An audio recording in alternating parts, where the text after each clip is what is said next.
Good afternoon. Last video में हम discuss कर रहे थे फिजियोलॉजिकल पैरामीटर्स। तो फिजियोलॉजिकल पैरामीटर में हमारा आज का टॉपिक है liver function test and their significance.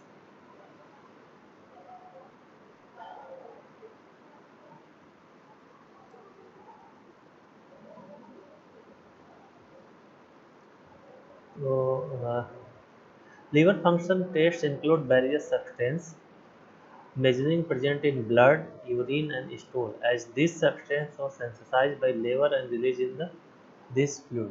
Liver function test में हम क्या करते हैं, हम इसमें ब्लड, यूरिन और स्टूल का भी टेस्टिंग करते हैं, और जो केमिकल हमारे जो भी सब्सटेंस हमारे सिंथेसाइज होते हैं लीवर में, वो सिंथेसाइज प्रोडक्ट इस फ्लूइड में रिलीज होता है। तो लीवर फंक्शन टेस्ट में हमारा क्या क्या होता है, सबसे पहले हम ब्लड वैल्यू की बात करें तो ब्लड वैल्यू में हम करते हैं बिलिरुबिन। बिलिरुबिन टोटल होता है बिलिरुबिन टोटल होता है 0.1 to 1.2 mg पर डी। बिलिरुबिन का लेवल होता है टोटल बिलिरुबिन लेवल होता है 0.1 to 1.12 दशमलव 1 से लेके 1.2 mg पर डी आता है। नेक्स्ट आता है नेक्स्ट पैरामीटर होता है कोलेस्ट्रॉल। कोलेस्ट्रॉल टोटल हम इसमें टेस्ट करते हैं, इसकी वैल्यू होती है 150 से 200 mg पर डी। 150 से 250 जो होता है वो नॉर्मल रेंज होता है। लिपिड टोटल में हमारा होता है 800 mg पर डी। इसमें हमारे लिपिड में डिफरेंट लिपिड आते हैं। सबसे पहला आता है ट्राइग्लिसराइड। ट्राइग्लिसराइड का लिमिट होता है ट्राइग्लिसराइड का लिमिट होता है 10 to 190 mg पर डी। 10 से 190 mg पर डी। फास्फोलिपिड फास्फोलिपिड होता है 150 से 380 mg पर डी। 150 से 380 mg पर डी होता है। इसके बाद आता है free fatty acid. Free fatty acid का लिमिट होता है 90 टू फ्री फैटी एसिड होता है 9 to 150 mm। 9 से 150। फास्फोलिपिड फास्फोलिपिड में हम फास्फोरस करते हैं 8 to 11 mg पर डी। इसके बाद आता है हमारा प्रोटीन। प्रोटीन टोटल हम टेस्ट करते हैं, ये होता है 6 से 7.8% अब कंट्रोल। फास्फेट में हम करते हैं एल्कलाइन एसिड फास्फेट का। एल्कलाइन एसिड फास्फेट हम डिफरेंट टेम्परेचर पे करते हैं और इसकी वैल्यू भी डिफरेंट होती है। एल्कलाइन एसिड फास्फेट में 20 to 90 यूनिट पर ml या टाइमोन बोलते हैं KMON at 25% and 60 to 60 unit पर ml एट 30 डिग्री सेल्सियस, ये लिमिट होता है। इसके बाद हमारा आता है ट्रांसफरेज की लिमिट होती है 10 to 40 यूनिट पर ml at 25 degree Celsius. SGOT और AST होता है 16 to 60 यूनिट पर ml at 30 degree Celsius. GPT ALT होता है 10 to 30 यूनिट पर ml एट 25 डिग्री सेल्सियस या 80 to 50 यूनिट पर ml at 30 degree Celsius. GGT की लिमिट होती है 4 से 40 यूनिट एट 37 डिग्री सेल्सियस। तो ये हमारे सारे लिमिट हैं ब्लड के। इसके बाद हमारा इसमें आता है थाइमाल टर्बिडिटी। थाइमाल टर्बिडिटी होती है 0.4 यूनिट। यूरिन की बात करें तो यूरिन में हमारा लीवर फंक्शन में हम क्या करेंगे, बिलिरुबिन निगेटिव होना चाहिए या negative to 4। Urobilinogen 3.37 in rich unit पर इन 24 आवर्स या 0.09 to 4.3 micro ml micro millilitre in 24 hour. Stool में हमारा यूरोबिलिनोजन होता है 40 to 200 mg पर 24 hours. Most of this value are increased in hemolytic ये जितना हमने वैल्यू बताया है लीवर फंक्शन में, इन सब के जो वैल्यू है वो इंक्रीज हो जाती है। Hepatic and post-hepatic types of jaundice and play an important role in differential diagnosis of jaundice। जो भी हमारा कंडीशन है लीवर फंक्शन का, जो हमने लिमिट बताया, हीमोलिटिक में क्या होता है, सारी वैल्यू बढ़ जाती है। अब इसके बाद हमारा आता,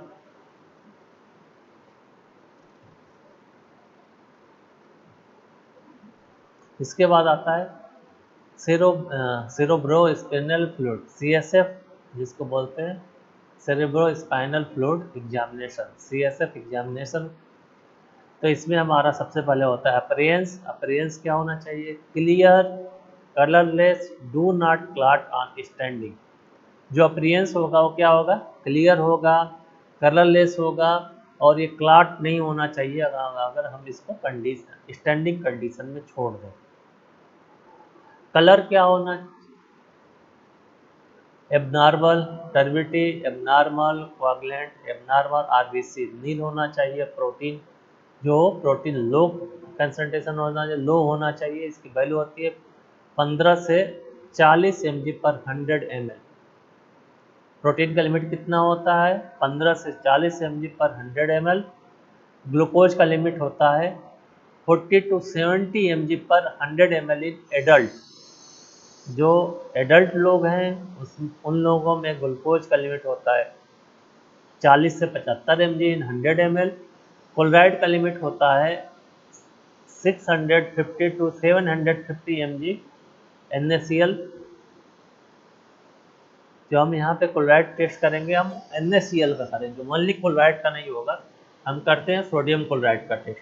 तो सोडियम क्लोराइड कितना होना चाहिए, सोडियम क्लोराइड होगा 650 से 750 mg पर 100 ml। इसके बाद हमारा आता है सिग्निफिकेंस ऑफ CSF। जो हमारा सिग्निफिकेंस है, क्या इम्पैक्ट आता है, क्या सिग्निफिकेंस है। तो सबसे पहले अगर हमारा कलर की बात करें तो प्रेजेंस ऑफ ब्लड, अगर प्रेजेंट ऑफ ब्लड है तो क्या हो सकता है, ट्यूमर हो सकता है या हीमोरेजेज, या ट्यूमर होगा या हीमोरेजेज, जो हम ब्लीडिंग वर्ड यूज करते हैं, ब्लीड हो गया। टर्बिटी, टर्बिटी किसके कारण हो सकता है, प्रेजेंस ऑफ सेल्स, कोई अगर सेल्स उसमें प्रेजेंट है, आर ऑर्गेनिज्म, इसमें प्रेजेंस ऑफ सेल्स या ऑर्गेनिज्म, कोई सेल्स या ऑर्गेनिज्म प्रेजेंट है उसके वजह से हो सकता है। टर्बिटी किसकी वजह से हो सकता है, इसमें हमारा सेल प्रेजेंट होगा मेनिंजाइटिस में, तो मेनिंजाइटिस हो सकता है टर्बिटी अगर आ रही है। कोगुलेंट, तो कोगुलेंट होता है, कोगुलेट होगा तो प्रेजेंस ऑफ फाइब्रिनोजन, जो हमारे क्लॉटिंग फैक्टर होते हैं, जो ब्लड के क्लॉटिंग फैक्टर होते हैं, तो अगर वो प्रेजेंट है तो क्या होगा, presence of fibrinogen in TB, spinal tumour, ये हमारे इसके सिग्निफिकेंस हो सकते हैं। प्रोटीन्स, अगर प्रोटीन मिलता है तो प्रोटीन में क्या होगा, increase inflammation, brain and spinal tumour. तो ब्रेन या स्पाइनल ट्यूमर हो सकता है, ब्रेन में ट्यूमर हो सकता है या स्पाइनल ट्यूमर हो सकता है, या इंक्रीज इन्फ्लेमेशन हो सकता है। ग्लूकोज, ग्लूकोज अगर डिक्रीज भी है या इंक्रीज भी है, दोनों हमारे कंडीशन मेनिंजाइटिस में होते हैं।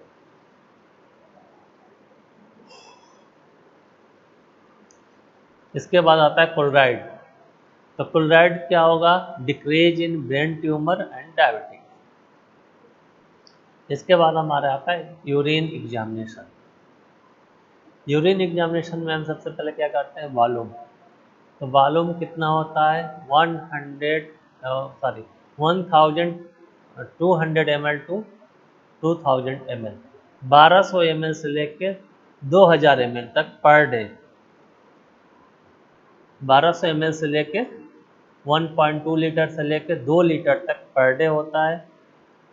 Set urine output call polyuria, no urine output then anuria. अगर इससे ज़्यादा हमारा आता है यूरिन, 2 लीटर से ज़्यादा किसी का यूरिन होता है तो हम उसको बोलते हैं पॉलीयूरिया, और कम आता है तो एनायूरिया बोलते हैं। अब आते हैं specific gravity. Specific gravity 1.005 to 1.025। और स्पेसिफिक ग्रेविटी बढ़ जाता है डायबिटिक में।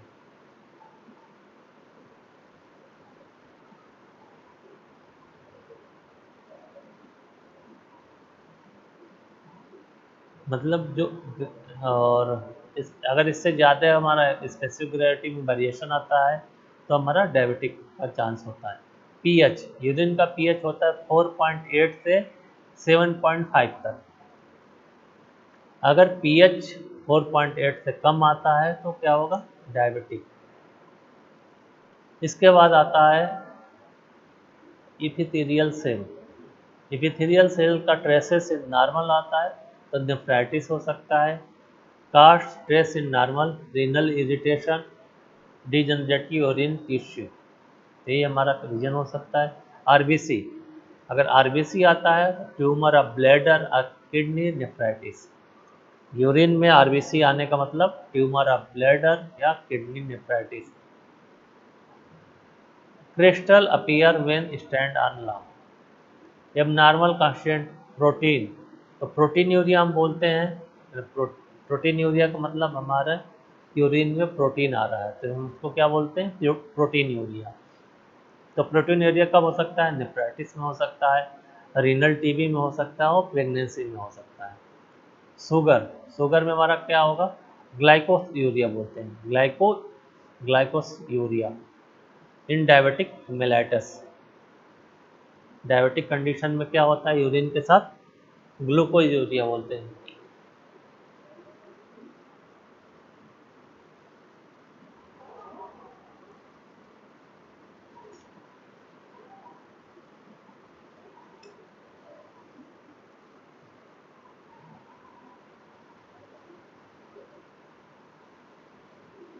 इसके बाद हमारा आता है कीटोन बॉडी।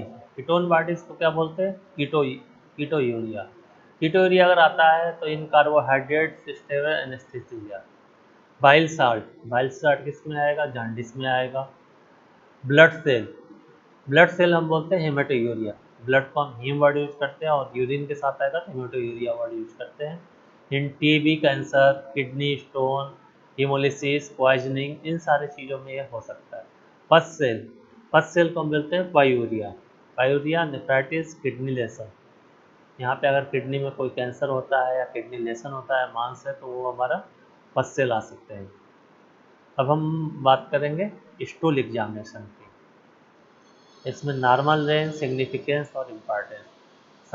स्टूल एग्जामिनेशन में क्या आता है? सबसे पहले कंसिस्टेंसी, तो क्या होता है? सेमी सॉलिड होता है। अगर हमारा इन्फेक्शन हो वाटरी स्टूल, मतलब बहुत ज़्यादा पानी जैसे अगर स्टूल आता है तो हम क्या बोलते हैं? बैक्टीरियल इन्फेक्शन हो सकता है या कोई इन्फेक्शन है उसके वजह से, इकोलाई का इन्फेक्शन है या कोई भी हमारा इन्फेक्शन है उसके वजह से वाटरी स्टूल आता है। कलर, कलर क्या होता है? Brownish. Change in colour, diet, drug and internal bleeding, इसके कारण हमारा ब्लड उसका कलर चेंज हो सकता है। डाइट की वजह से चेंज हो सकता है, ड्रग की वजह से चेंज हो सकता है और इंटरनल ब्लीडिंग की वजह से भी हमारा चेंज हो सकता है। इसके बाद ऑर्डर, स्मेल, स्मेल क्या होता है? Specific, a very foul smell, indicates ulcer reaction, lesion in lower colon और rectum. Mucus, small amount, large amount in dysentery, amoebiasis and colitis, इसमें क्या होता है? म्यूकस जब आता है। Cell, observe in amoebic and bacillary dysentery, common parasite observe in the presence of hookworm, phase 1 infection. तो ये हमारे स्टूल की एग्जामिनेशन है। Factor are study in factor are study to stool examination, कौन कौन से फैक्टर होते हैं जो हम स्टूल एग्जामिनेशन में करते हैं? During stool examination physical and chemical factor are studies. क्या क्या फैक्टर होते हैं फिजिकल और केमिकल फैक्टर? सबसे पहले हम क्या करते हैं? Microscopic examination. Macroscopic examination also help to macroscopic examination also help in identify various cell। जो हमने सेल की बात किया उस various सेल को आइडेंटिफिकेशन में यूज होता है, पैरासाइट है या कोई एक्स है। This factor are examine to diagnose of GIT disorder. अगर हमारा कोई जीआईटी डिसऑर्डर है उसको डायग्नोस करने में हमको ईजी आता है। Various factor help in differential diagnosis of GIT disorder. क्या क्या होता है? Physical factor, normal value, significance. सबसे पहले brownish colour in colour diet, drug and internal bleeding. ये हो सकता है brownish colour, change in colour. Smell, a very foul smell, this change smell indicate ulceration, malignant lesion in the lower bowel, इसके वजह से हो सकता है। Consistency, semi solid watery stool और diarrhoea infection. Rice colour watery stool कालवा। तो watery जब हमारा स्टूल होता है तो जनरल किसके वजह से रहता है? डायरियल इन्फेक्शन की भी हो सकता है, बैक्टीरियल इन्फेक्शन हो सकता है। म्यूकस अगर आता है स्टूल में तो mucus, large excretion of mucus, dysentery. Microscopic examination में हमारा RBC mucus, pus cell, RBC mucus pus cell indicates amoebic dysentery, while Marcophagus and pus cell indicate the bacillary dysentery। जो हमारा डिसेंट्री है वो एमोबिक हो सकता है या बैसिलरी डिसेंट्री हो सकता है। इसमें हमारा क्या क्या माइक्रोफिक्स का पस सेल आता है तो बैसिलरी डिसेंट्री है, आरबीसी और म्यूकस पस सेल आता है तो amoebic dysentery. Presence of common parasite and egg, ये हमारा माइक्रोस्कोपिक एग्जामिनेशन में मिलता है। Depending upon the parasite and eggs observed, protozoa infection can be diagnosed। जो हम माइक्रोस्कोपिक एग्जामिनेशन किए हैं, जो हमारे पैरासाइट मिले हैं, उसके बेसिस पे हमारा इंट्राएमोeba हिस्टोलिका का इन्फेक्शन हो सकता है, जिसकी coli, trichomonas hominis, B coli, helminths type worm, flat worm, nematode, ascaris, home worm, ये सारी चीज़ें हम कंफर्म कर सकते हैं इसका इन्फेक्शन है या पैरासाइट हमारे जीआईटी में प्रेजेंट है।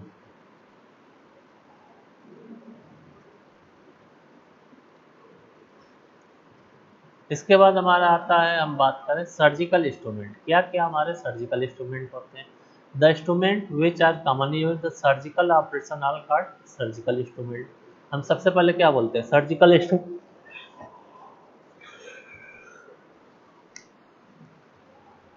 सबसे पहले क्या हुआ? सर्जिकल इंस्ट्रूमेंट किसको बोलते हैं? तो व्हाट आर सर्जिकल इंस्ट्रूमेंट? तो सर्जिकल इंस्ट्रूमेंट क्या होते हैं? The instrument which are commonly use in the surgical operation. जो सर्जिकल ऑपरेशन में इंस्ट्रूमेंट यूज किए जाते हैं हम उसको सर्जिकल इंस्ट्रूमेंट बोलते हैं। The instrument which are commonly use in surgical operation are called in surgical instrument. सबसे पहले हमारा क्या आता है? Scissor. Scissor are the metal instrument mainly use to cut the tissue और मसल। सीजर हम किसको बोलते हैं? कैंची को बोलते हैं। हमारा इसमें डिफरेंट टाइप के सीजर होते हैं और सीजर का यूज़ हम क्या करते हैं? Mainly use for the cut the tissue and muscle. Tissue या मसल को कट करने में हम सीजर यूज करते हैं। इसमें स्ट्रेट बंट सीजर हो सकता है, स्ट्रेट पॉइंटेड सीजर हो सकता है, इनलाक सीजर होता है पॉइंटेड या blunt, stitch cutting scissor, Leicester bandage scissor to cut the bandage. हम कितने तरह के सीजर बताएं? 5 तरह की कैंची बताएं। सीधा और बंट, स्ट्रेट बंट सीजर। जो हमारा लास्ट में क्या, एक स्ट्रेट रहता है एक बंट रहता है। आप लोग डिफरेंट जब सर्जिकल इंस्ट्रूमेंट पे जब जाएंगे सीजर पे देखेंगे तो डिफरेंट टाइप के हमारे सीजर आते हैं जो हम ऑपरेशन में यूज करते हैं। स्ट्रेट बंट सीजर हो गया, स्ट्रेट पॉइंटेड सीजर हो गया, इसके बाद इनग्लोड सीजर हो गया, पॉइंटेड या ब्लंट, इसके बाद हमारा स्टिच कटिंग सीजर हो गया और Lister bandage scissor. Leicester bandage scissor हम किसको करते हैं? Cut off bandage. इसके बाद आता है फोर्सेप। फोर्सेप्स हम क्या करते हैं? कोई भी हम चीज फोल्ड करते हैं। Forcep of the surgical instrument use to hold the tissue during separation of tissue of preventing blood flow. Forcep चिमटी जिसको बोलते हैं, फोर्सेप चिमटी रहता है, उससे क्या करते हैं कि हम टिश्यू को सेपरेट करते हैं ड्यूरिंग ऑपरेशन या उसको होल्ड करके रखते हैं।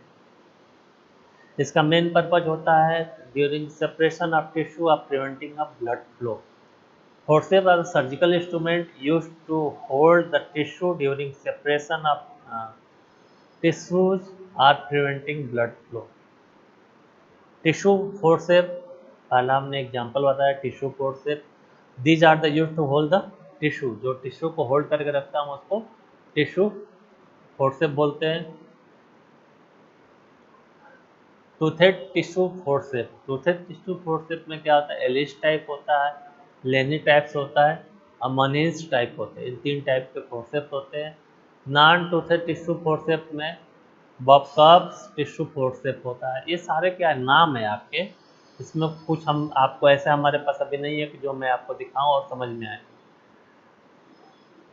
ये बस नाम है, आपको इन सारी चीज़ों को लर्न करना है, ध्यान रखना है कि हमारे फोर्सेप क्या है, सीजर्स क्या हैं। Haemostatic artery forcep, these are the use to prevent blood flow. यहाँ पे हमने वर्ड यूज किया हीमोस्टेटिक, हीमोस्टेटिक मतलब हीमो मतलब ब्लड, स्टेटिक मतलब रोकना। हीमोस्टेटिक आर्टरी फोर्सेप, हम वहाँ पे क्या करते हैं कि ब्लड फ्लो को रोकने के लिए इसको यूज करते हैं। Dissecting forcep, these are use to facilitate the clear operative field.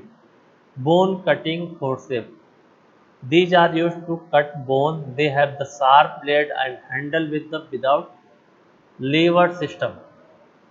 तो डिफरेंट हमारे फोर्सेप हो गए। इसमें क्या क्या होता है, forcep use to hold the pickup surgical accessory, जो हम सर्जिकल एसेसरी भी जो हम होल्ड करते हैं वो भी किससे होल्ड होल्ड करते हैं, फोर्सेप से होल्ड करते हैं। इसमें हमारे ग्रे टावल्स क्लिप हो सकते हैं और डायनेस टाइप हो सकते हैं। इसके बाद आता टंग होल्डिंग फोर्सेप और स्पॉन्ज होल्डिंग फोर्सेप। ये टंग और स्पॉन्ज 2 तरह के आते हैं। इसके बाद piles holding forcep, this are used to hold the pile mass. जो हमने कितने फोर्सेप बताए, सबसे पहले हमने बताया था आपको टिश्यू फोर्सेप, इसके बाद हमने बताया toothed toothed tissue forcep, non toothed tissue forcep, hemostatic artery forceps, discrete forceps, bone cutting forceps, tongue sponge pile holding forceps, ये सारे हमने बताया। इसके बाद आता है needles and needle holders. Needles क्या होते हैं, needles use for the suturing, this use for the sewing the tissue together with stitches. जब हम स्टिचेस लगाते हैं तो किससे लगाते हैं, नीडल से, जिसमें हमारा जो नीडल है, needing use with suturing, straight needle, round shaped, curved needling, flat shaped, lumbar puncture needing और एनारोबियन नीडिंग। तो हमारे डिफरेंट नीडल्स आते हैं। उसके बाद हमारा सेकंड होता है हाइपोडर्मिक नीडल्स। हाइपोडर्मिक नीडल में क्या होता है, these are attached with the syringe and available in various sizes. जो हम हाइपोडर्मिक नीडल हम किसको बोल रहे हैं, जो हमारा इंजेक्टेबल के लिए यूज करते हैं, और ये वेरियस साइज में आते हैं। इसमें पैरेंटल नीडल बोलते हैं। पैरेंटल नीडल में हमारा रीयूजेबल स्टील और डिस्पोजेबल 2 तरह के आते हैं। अब तो रीयूजेबल नहीं यूज करते हैं क्योंकि due to risk of HIV and hepatitis, different type के वायरस के रिस्क, कंटामिनेशन रिस्क होने की वजह से मोस्टली हमारे क्या यूज होते हैं, डिस्पोजेबल, सिंगल यूज किया उसको डिस्कार्ड कर दिया। पहले क्या होता था कि एक ही नीडल डॉक्टर लेते थे और यूजेबल रहता था, उसको फिर से वो वाटर उसमें स्टीम स्टलाइजेशन करते थे या हॉट वाटर में वो उसको क्लीन करते थे। हम इसको बोलते हैं hypodermic needles. Needle holder, needle holder क्या होता है, it is use to hold needles during suturing so the chance of contamination are reduced। अगर हम डायरेक्टली अगर अपना बियर हैंड से टच करते हैं किसी नीडल को तो क्या होता है, माइक्रोबियल कंटामिनेशन होने का चांस रहता है और पेशेंट को उसकी वजह से कंटामिनेशन होगा, बैक्टीरियल इन्फेक्शन हो सकता है। तो हम इसको नीडल होल्डर से पकड़ते हैं, जो जिस यहाँ पे नाम ही है needle holder, it is use to hold the needle. इसके बाद आता है कैथरेटर्स। कैथरेटर्स क्या होते हैं, these are the rubber tubing which are inserted in the some organ directly through natural openings. जो हमारे नेचुरल ओपनिंग्स हैं उसमें हम क्या करते हैं, रबर ट्यूबिंग रहता है और इसको इंसर्ट कर देते हैं। Catheters are these are the rubber tubing. क्या रहता है, रबर ट्यूबिंग रहता है। जैसे यूरिन कैथरेटर्स आते हैं, जैसे यूरिन नहीं होता तो क्या रहता है, यूरिन के लिए कैथरेटर्स ट्यूबिंग लगाते हैं और यूरिन डिस्चार्ज होता रहता है। These are the rubber tubing which are inserted in the some organ directly to the natural opening. इसमें क्या क्या होते हैं, simple rubber catheter. Simple rubber catheter क्या होता है, they are use to drain urine. Simple rubber catheter आता है। इसके बाद self retaining Foley balloon catheter. Self retaining Foley balloon catheter, these are use to drain urine. ये भी, इसका भी हम यूरिन ड्रेन करने में यूज करते हैं। इसके बाद आता है rectal catheter or tubes, these are use to remove the faeces or gases from rectum. Rectum से फीसेस या गैस रिमूव करने में हम इसको यूज करते हैं, इसको बोलते हैं रेक्टल कैथेटर आर ट्यूब्स। इसके बाद आता है stomach tube for aspiration of stomach content and the for feeding. बहुत बार पेशेंट अनकॉन्शियस रहता है, अगर उसको फीडिंग देना है तो हम ये स्टमक ट्यूब यूज करते हैं। इसके बाद है हमारा ऑक्सीजन एक्सराइल ट्यूब। ऑक्सीजन स्ट्राइल ट्यूब्स क्या होते हैं, for the extension and connection of air passage to the provide oxygenation. हम रेस्पिरेशन के लिए हमको ऑक्सीजन लेना है तो उसके लिए स्ट्राइल ट्यूब आते हैं, और ये क्या करते हैं, for the extension and connection of air passage, जो हमारे एयर पैसेज है उसको क्या प्रोवाइड करेगा, टू प्रोवाइड ऑक्सीजनेशन। इसके बाद नेजल कैथेटर। नेजल कैथेटर्स में क्या होता है, for the introduction of inhalation in asthma. कोई हमको इनहेल करना है, अंदर लेना है, उसके लिए नेजल कैथेटर यूज करते हैं। नेजल कैथेटर में हमारा अस्थमा केस के लिए इंडोर्स द जनरल एनेस्थीसिया। हमको जी या जनरल एनेस्थीसिया देना है तो भी नेजल कैथेटर से देते हैं, या अस्थमेटिक पेशेंट को भी अगर कोई इनहेलेशन देना है तो हम इसको देते हैं। इसके बाद हॉस्पिटल इक्विपमेंट की बात करें, हॉस्पिटल में कौन कौन सा इक्विपमेंट होता है, आप सब लोगों ने देखा भी होगा। ईसीजी मशीन, ईसीजी को बोलते हैं electrocardiogram, to record electrocardiogram and study working of heart. ECG से क्या करते हैं, इलेक्ट्रोकार्डियोग्राम हम रिकॉर्ड करते हैं और जो हार्ट की स्टडी है इससे करते हैं। इसके बाद आता है स्पाइनोमैनोमीटर। स्पाइनोमैनोमीटर से क्या करते हैं कि हम ब्लड प्रेशर मेजर करते हैं। इसके बाद आता है एक्सरे मशीन।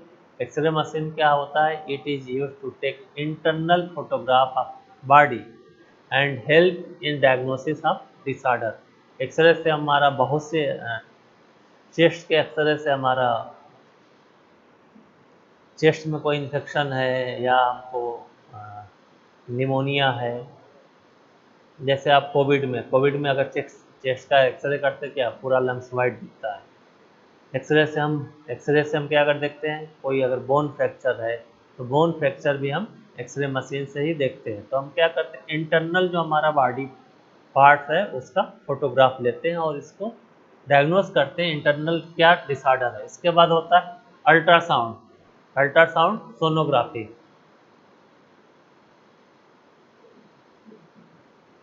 अल्ट्रासाउंड सोनोग्राफी में हमारा होता है, this equipment record images of internal abdominal organs. जो हमारे पेट के एब्डोमिनल ऑर्गन है उसको क्या करता है, उसको उसके इमेज को रिकॉर्ड करता है। And it is use as a diagnostic tool. It is generally use to gynaecology and obstetric practice. सबसे ज़्यादा गायनो और इसमें ऑप्स गायनी में ही हम यूज करते हैं। इसके बाद आता है Doppler echocardiography. It is an ultrasound recording device use to diagnose heart disease.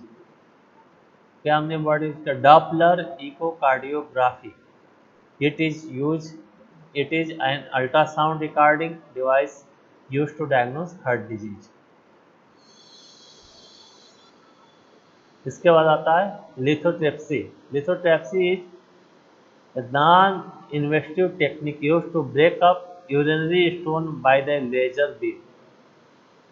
हम इससे क्या करते हैं, लिथोट्रैक्सिस से, लेजर बीम से जो हमारे अंदर स्टोन है, यूरिनरी स्टोन है, उसको क्या करते हैं, ब्रेक कर देते हैं। Glucometer, glucometer is use to estimate blood glucose level in a minute. बहुत कम टाइम में, 1 मिनट के अंदर ही हम ग्लूकोमीटर से हमारा ब्लड ग्लूकोज लेवल कितना उसको डिटरमाइन करते हैं। CT scan, CT scan, they are highly developed computerized machine which record morphology of internal soft tissue। जो हमारे इंटरनल सॉफ्ट टिश्यू है उसकी मार्फोलॉजी रिकॉर्ड करने में यूज करते हैं। They are use for the diagnostic purpose where X-ray machine are not enough. जहाँ पे हम एक्सरे मशीन से डायग्नोस नहीं कर पाते हैं वहाँ पे हम CT स्कैन यूज करते हैं। इसके बाद आता है मैग्नेटिक इमेज रेजोनेंस या मैग्नेटिक रेजोनेंस इमेज, MRI या MIR, बहुत जगह वर्ड यूज करते हैं। It is the highly modernised diagnostic tool the complicated cases. इसमें क्या रहता है कि हम एक मैग्नेटिक फील्ड जनरेट करते हैं और मैग्नेटिक फील्ड जनरेट होने के बाद जो हमारे टिश्यू हैं, टिश्यू की मार्फोलॉजी चेक की जाती है। इसके बाद हमारे अलग MME आते हैं, EEG आते हैं। तो इलेक्ट्रो EEG, ये सारे इक्विपमेंट हैं जो हमारे हेल्थ केयर सिस्टम में डायग्नोसिस पर्पज के लिए यूज किए जाते हैं। ये जनरली हमने कॉमन इक्विपमेंट हमने बताया जो हॉस्पिटल में यूज किया जाता है। इसके बाद हमारे हेल्थ एसेसरीज आते हैं। हेल्थ एसेसरी में व्हील चेयर है, वॉकर्स है, हॉस्पिटल बेड्स हैं, तो और भी जो हमारे हेल्थ एसेसरी हैं वो सारी चीज़ें हमारे ऐड कर सकते हैं। इसके बाद हमारा नेक्स्ट चैप्टर है। नेक्स्ट चैप्टर में आता है ड्रग इंट्रक्शन। तो ड्रग इंट्रक्शन क्या होता है? Drug interaction, mechanism of the drug interaction. हम हर जगह बात यूज करते हैं drug interaction, drug interaction. The term drug instruction has come into be applied to change in response to drug, which sometimes occur when two or more are taken together। क्या होता है कि जब हम दो दवाइयाँ या दो से ज़्यादा दवाइयाँ जब लेते हैं एक साथ तो कुछ डिफरेंट रिस्पांस आता है, हम उसको बोलते हैं drug इंट्रक्शन। It occasionally occurs when drugs are taken at the same time or particular food and drink which contains certain ingredients।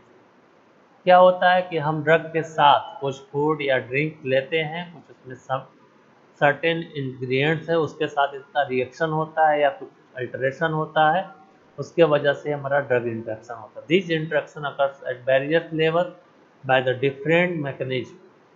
ये डिफरेंट लेवल और वेरियस लेवल पे हो सकता है। इसमें हम अभी मैकेनिज्म की बात करेंगे तो सबसे पहले हमारा डायरेक्ट केमिकल और फिजिकल इंट्रैक्शन। तो सबसे पहले हमारा मैकेनिज्म क्या हुआ, डायरेक्ट केमिकल और physical interaction. In this type interaction, the effect of both the drug and the modified due to their physical or chemical property। जो ड्रग की केमिकल या फिजिकल प्रॉपर्टी है वो क्या हो जाता है, चेंज हो जाता है, मॉडिफाई हो जाता है ड्यू टू केमिकल या फिजिकल प्रॉपर्टी।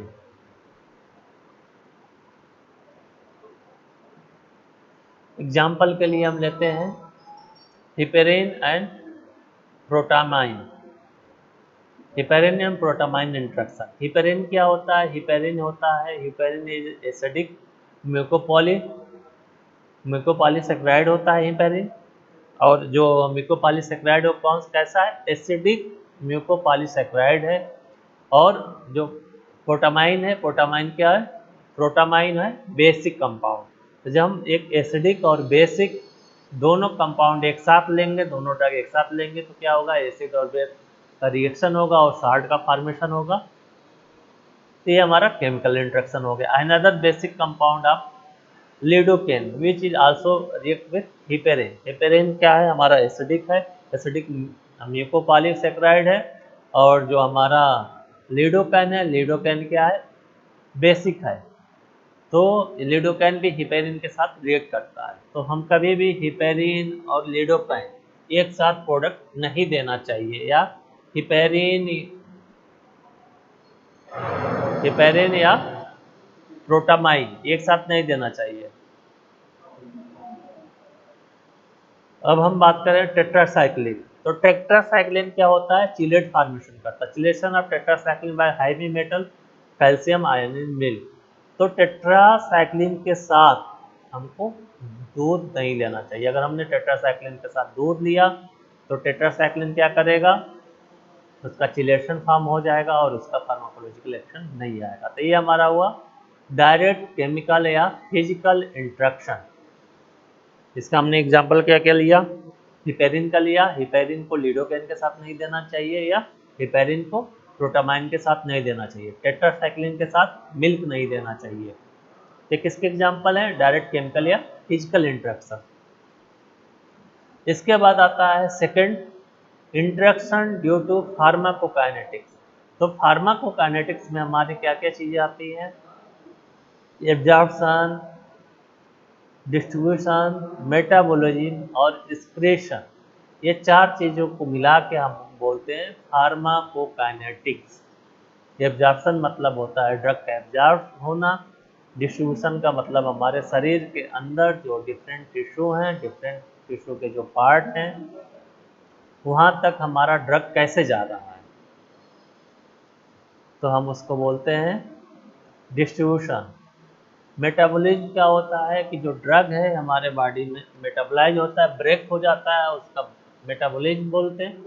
और एक्सक्रीशन, हमारे शरीर के अंदर से ड्रग बाहर कैसे निकलता है। तो इन चारों चीज़ों को एडीएमई बोलते हैं। एडीएमई से हमारा इन चारों चीज़ों को मिला कर हम बोलते हैं फार्माकोकाइनेटिक। तो interaction due to pharmacokinetics.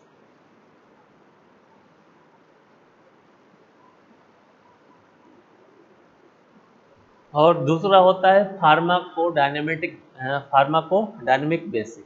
Pharmacodynamic basis में क्या होता है, one drug alter the receptor activity of another drug. जो हम ड्रग लेते हैं, ड्रग हमारे शरीर के अंदर जाकर डिफरेंट रिसेप्टर होते हैं, उस रिसेप्टर पे बाइंड होते हैं और बाइंड के बाद ही हमारे ड्रग का एक्शन आता है। तो क्या होता है कि अगर उस रिसेप्टर ड्रग बाइंडिंग में कुछ एल्ट्रेशन होता है दूसरे ड्रग के कारण, हम उसको बोलते हैं फार्माकोडायनेमिक बेसिस का इंट्रैक्शन है। तो हम बात करेंगे सबसे पहले इंट्रैक्शन ड्यू टू फार्माकोकाइनेटिक्स में एब्जॉर्प्शन में। तो some drug gives orally interact in GIT to form complex which may not be absorb. हम क्या मोस्टली अगर हमने ओरली ड्रग लिया है तो ओरली ड्रग लेने के बाद वो कहाँ जाता है, जीआईटी में जाता है, और जीआईटी में जाने के बाद कॉम्प्लेक्स फॉर्मेशन होता है, और कॉम्प्लेक्स फॉर्मेशन होने के बाद क्या होता है, वो ड्रग हमारे शरीर के अंदर एब्जॉर्ब नहीं होता है।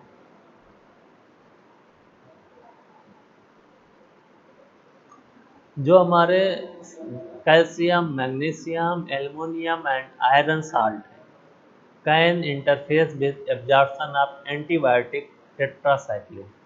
हमने टेट्रासाइक्लिन एंटीबायोटिक लिया है, उसके साथ जो हमारे साल्ट हैं, कैल्शियम के साल्ट, मैग्नीशियम के साल्ट, एल्युमिनियम के साल्ट, आयरन के साल्ट, तो क्या करेगा, उसके साथ टेट्रासाइक्लिन के साथ इंटरफियर करेगा, कॉम्प्लेक्स का फॉर्मेशन करेगा और जीआईटी से वो ड्रग एब्जॉर्ब नहीं होगा।